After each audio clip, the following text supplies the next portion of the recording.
असांजे सिभागन गिलन ते ओ साईं अञा तुंहिंजे चपड़न जी खुशबू रहे थी इएं तुंहिंजा भाकुर लही विया असां में जीअं ऋण पटन ते का शबनम पवे थी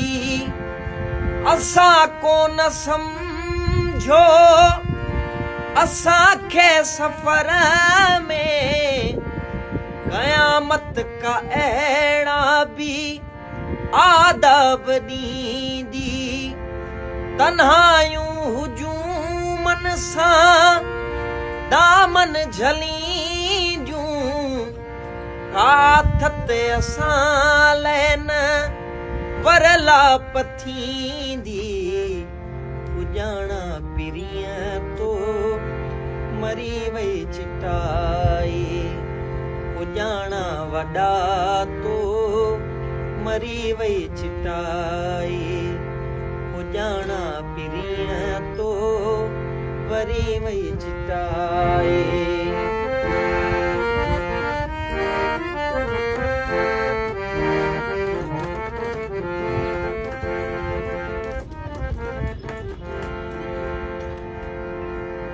पिरह जो तू पंहिंजे उठन खे पलाणे पिरह जो तू पंहिंजे उठन खे पलाणे उभिन कहकशाउन खां अॻिते मटींदे यतीमन जियां सिंध तोखे सॾींदी तूं उन जे गिलन ते न थफकी छॾींदे असां कोन सम्झो अड़े ढोल जानी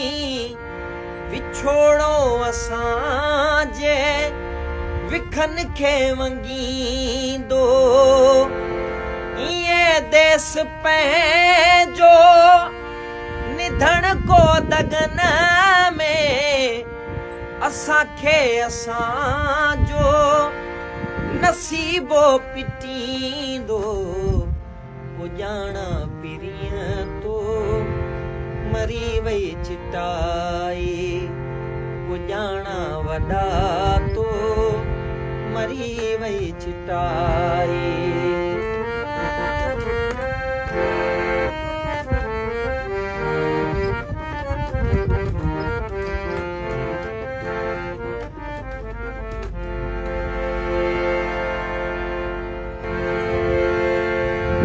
असीं तुंहिंजे रहबर जा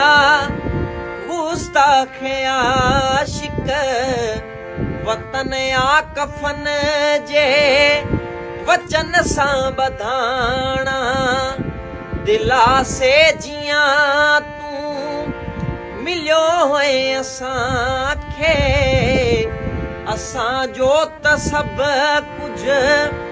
हुए तूं ई राणा तो आज़ादगीअ लाइ ज़माना उथारिया तो मिटीअ जे ख़ातिर हयाती लुटाई पुॼाणा तो वेढ़ोई वीरान थी वियो पुॼाणा पिरीअ तो मरी वई चिटाई पुॼाणा पिरीअ तो मरी वई चिटाई पुॼाणा वॾा तो